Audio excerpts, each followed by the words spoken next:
Welcome. Oh, am I supposed to keep this on or no? They changed the rules again? I can take it off or no? Yes. Okay. Just don't exhale. I was in Ithaca yesterday. Today's Tuesday. Yes, I was in Ithaca yesterday. Okay. First, I want to thank my colleagues, Senators Murray, Cardin, Durbin, for being here today. Now, first, we grieve for the people of Boulder, especially the families of the lost ones. When you think somebody kissed someone goodbye on the way to work, someone sent someone off to school, and they didn't even know it and they'd never see them again. It's a horrible, horrible thought, and worse, of course, so bad for them.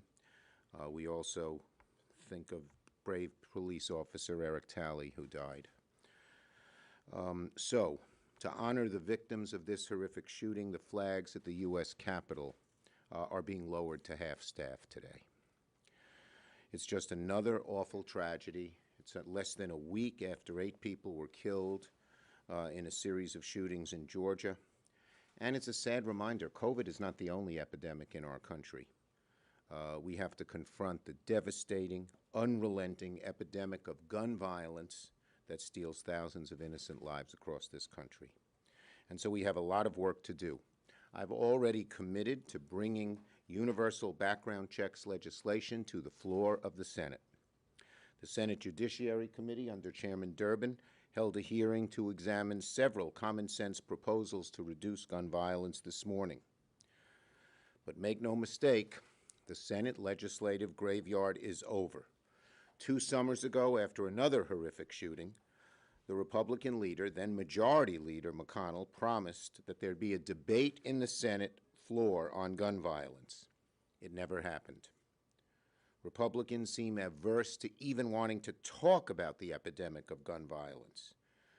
Like the start of the COVID epidemic, their strategy is to downplay and hope the problem goes away.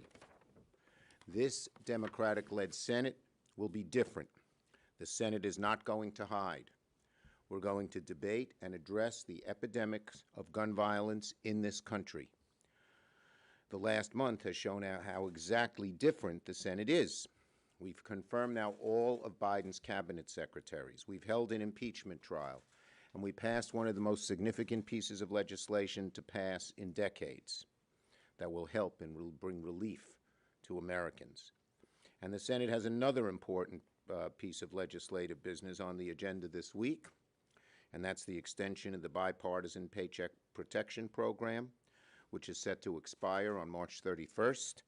Our Small Business Committee Chairman, Senator Cardin, is here to talk about the importance of extending PPP and all of his work to get this done quickly. There's no reason to let this program expire while there are scores of small businesses still in line and billions of dollars left in the program to provide desperately needed help. The House passed the extension 415 to 3, only 3 negative votes. We hope the Senate will move the bill quickly, that no one will stand in the way, that no one will block it. The Senate must pass another extension of the PPP program, the Paycheck Protection Program, before the end of the week to make sure that the nation's small businesses can access this vital lifeline as we all begin to recover from the crisis. But let me be clear, we are not going to end this week without passing an extension. And I'm confident that once again, we will get the job done. Senator Durbin.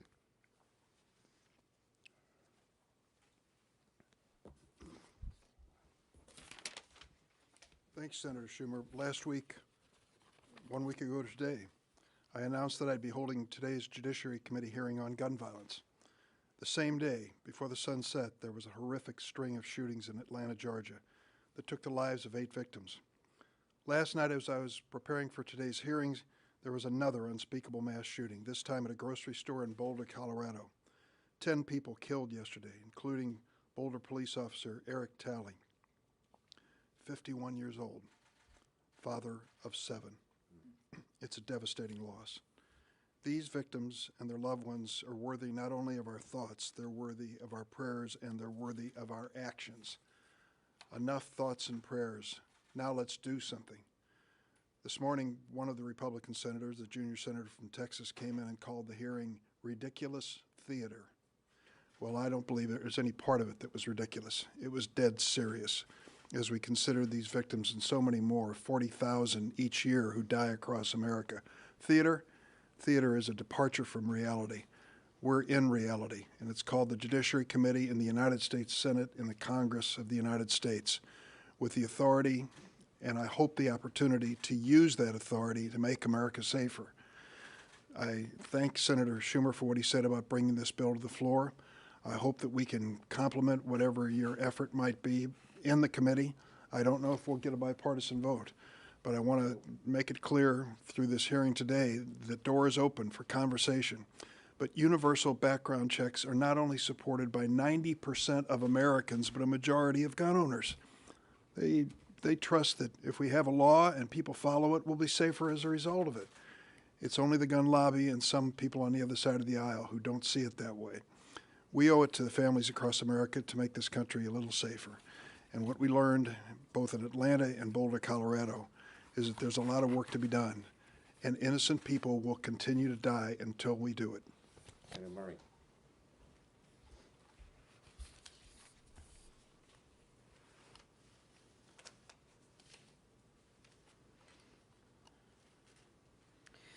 My heart goes out to the families who are mourning in Boulder today, including the family of Officer Eric Talley, according to reports, the first officer who arrived to respond. To those reeling after 8 lives were lost in Georgia 1 week ago, including 6 Asian American women, and to every worker, parent, student, and every person in our country who lives each day with the preventable, unacceptable, and deadly threat of gun violence in their workplace, at school, or when they're out in their community, or even when they're home. In our state, in my state, families will never be the same after Marysville, after Mukilteo, after the Seattle Jewish Federation, and so many others. According to the Giffords Law Center, there are 753 gun deaths in Washington state each year. That amounts to 1 every 12 hours. For years, Democrats have pushed for action to stop this killing with common sense reform that will save lives. For years, we've been blocked by Republican leaders and their special interests. Now, we can act, and we will. People across the country and across the political spectrum want these tragedies to end. They know no matter how you vote, the threat of gun violence is real. They want this to stop, and Democrats are committed to making sure that it does. Thank you. Thank you, Senator Murray. Senator Cardin. Well, Senator Schumer, Senator Durbin, Senator Murray, thank you very much for your leadership on this issue. Make no mistake about it, universal background checks will save lives. Make no mistake about it, outlawing high-capacity magazines will save lives. Make no mistake about it, getting the military-style weapons off of our street and private ownership will save lives. And Senator Schumer said we have not only a COVID pandemic, we have a gun violence pandemic in this country. So I thank our leadership for bringing these issues forward. I just want to spend a moment on a bill that will be coming up later this week, and that is the extension of the Paycheck Protection Program. The House passed this legislation, as Senator Schumer pointed out, by a 415-3 vote, strong bipartisan vote, that would extend the program from the end of this month, 2 months for applications and an additional month for processing those applications. This extension is desperately needed. Let me just give you an example. The Biden administration reached out to the more difficult small businesses to get help. The smaller small businesses had an exclusive opportunity for 14 days. As a result of that opportunity for those companies, 20 employees or less, during that 14-day period, 400,000 signed up for the forgivable PPP loans. But here's the point. Almost 200,000 were first-time PPP recipients. They needed help in reaching out. We have changed the eligibility in the American Rescue Plan. The Biden administration has made it more available for those who do not have employees, the self-employed. This requires time to get these applications not only filed, but processed. As a result, if we do not extend the program, there are going to be a lot of small businesses that are going to be left out. We know that. That's why there's bipartisan legislation to extend the date. Senator Collins has filed the bill in the Senate along with Senator Shaheen and myself. It's bipartisan. We've always worked together on these issues. We need to get it done. Now, here's the important point. We'll have a hearing on this tomorrow. We'll get the exact numbers, but we're estimating that at the end of March, there's going to be about $50 billion still remaining in the PPP allocated funds. So the funds are there, but we need to extend the law in order for this to work. I know some of my colleagues say, well, can't we change things around here and there? Our committee is open any time to look at changes in the PPP program. The first order of business is to make sure the program is still there, and that requires the passage of this bill unamended by the end of this week. And I thank Senator Schumer for giving us the opportunity to extend the PPP program. Thank you. Yeah, go ahead, Chair. Good afternoon. Thank you.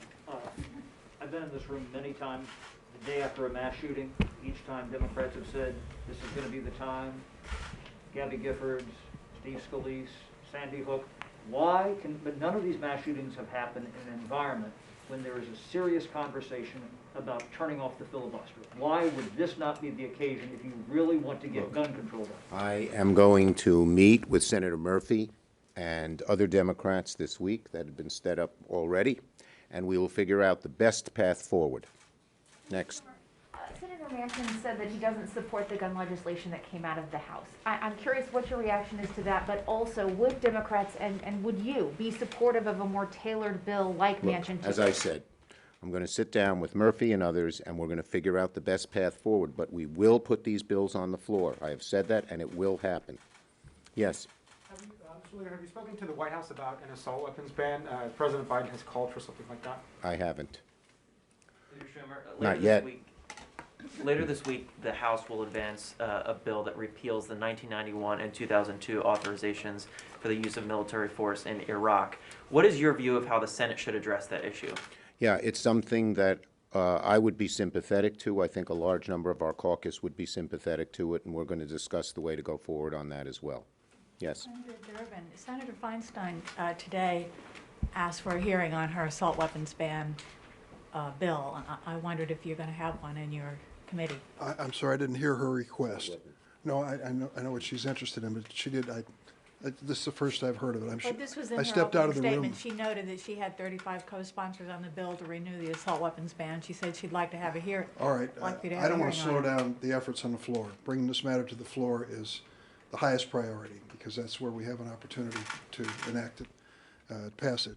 But I'm also hoping that we can do something consistently with that to make sure that the committee, Judiciary Committee, has a hearing and considers even specific amendments that get into these areas. I'm not ruling that out, but I think it's time, over time, that we go on the record for some of these common sense constitutional responses. So you're not ruling out that an assault weapons ban might be part of... I want to speak to Senator Feinstein, make sure I understand exactly what she's looking for, okay? Can I follow up on that? In the back. Senator Schumer, thanks. Can you just give us a little bit of a preview of the next work session? You all are going to finish your work this week. Do you think that the gun issue will come forward in April? Look, there's a whole lot of things that we want to do. We still have a lot of cabinet or sub-cabinet people to confirm. We have judges to confirm.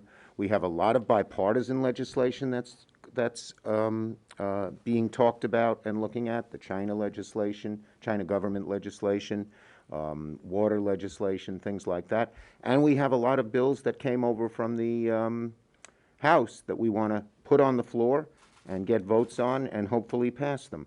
So we have a whole lot of things that we're going to be doing in the next month. Yes. Yelling out doesn't get you to be called first. Several Republican senators have But I said will they're- call on you. Several Republican senators have said today that they're supportive of expanding background checks to commercial gun sales. Are you planning or open to conversations? As I said, we're having a discussion about the best way to move forward, but we will have the House bills put on the floor for a vote.